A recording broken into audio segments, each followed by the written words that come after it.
दोस्तों, आज हम बात करेंगे एक ऐसे विषय पर जो इस्लामी परंपरा में गहराई से जुड़ा हुआ है, खतना।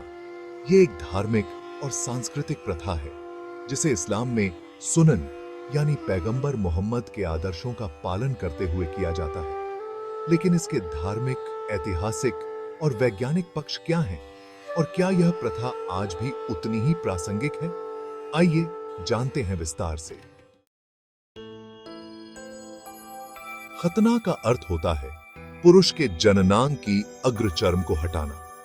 इस्लाम में यह एक धार्मिक अनुष्ठान है जो मुख्य रूप से लड़कों के साथ किया जाता है और इसे उनके जीवन के प्रारंभिक वर्षों में संपन्न किया जाता है। इस प्रथा को इस्लामिक परंपरा में पैगंबर इब्राहिम से जोड़ा जाता है, जिनके बारे में कहा जाता है कि उन्होंने ईश्वर के आदेशानुसार यह अनुष्ठान किया था। इस्लाम में खतना को पवित्रता, स्वच्छता और अल्लाह के प्रति आज्ञाकारिता के प्रतीक के रूप में देखा जाता है।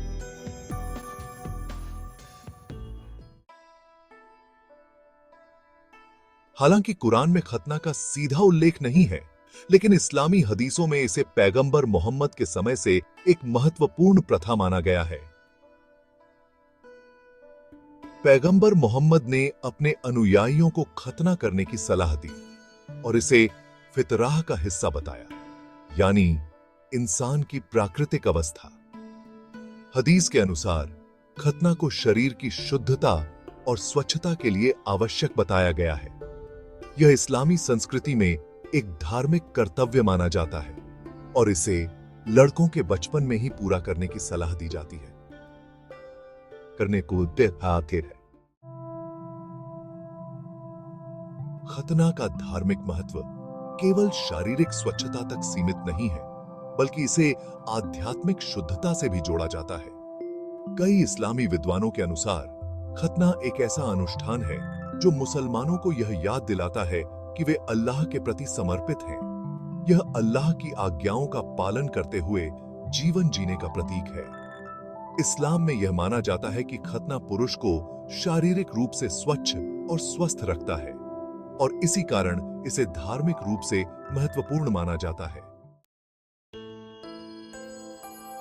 वैज्ञानिक दृष्टिकोण से भी खतना के कुछ लाभ बताए जाते हैं, जैसे कि यह जननांग से संबंधित कुछ संक्रमणों और बीमारियों से बचाव में सहायक हो सकता है।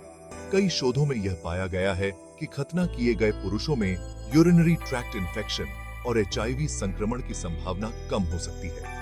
हालांकि यह ध्यान रखना जरूरी है कि यह पूरी तरह से व्यक्तिगत और सांस्कृतिक निर्णय होता है। आधुनिक चिकित्सा और जागरूकता के कारण अब कई स्थानों पर इसे केवल धार्मिक ही नहीं, बल्कि स्वास्थ्य संबंधी कारणों से भी अपनाया जा रहा है। आज के समय में खतना पर विभिन्न दृष्टिकोण हैं। कुछ लोग इसे धार्मिक अनुष्ठान के रूप में पूरी आस्था के साथ निभाते हैं, जबकि कुछ इसे पुरानी परंपरा मानकर सवाल उठाते हैं। कई पश्चिमी देशों में खतना पर विवाद है और इसे बाल अधिकारों के दृष्टिकोण से देखा जाता है। वहीं इस्लामी दुनिया में इसे एक आवश्यक धार्मिक कर्तव्य माना जाता है। लेकिन आज की आधुनिक दुनिया में इस विषय पर अधिक संवाद और समझ की जरूरत है, ताकि धार्मिक स्वतंत्रता और व्यक्तिगत अधिकारों के बीच संतुलन बना रहे। अंततः खतना इस्लाम में एक महत्वपूर्ण धार्मिक परंपरा है, जिसका पालन मुस्लिम समुदाय हजारों वर्षों से कर रहा है।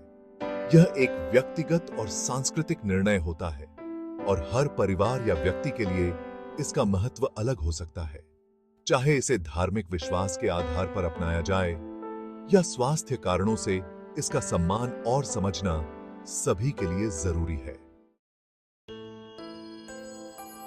आपके क्या विचार हैं खतना के बारे में? क्या आप इस प्रथा का समर्थन करते हैं या इससे जुड़े कुछ सवाल आपके मन में हैं? हमें अपने विचार कमेंट्स में बताएं और इस वीडियो को लाइक और शेयर करें। साथ ही हमारे चैनल को सब्सक्राइब करें ताकि आप हमारी अगली वीडियो भी मिस न करें।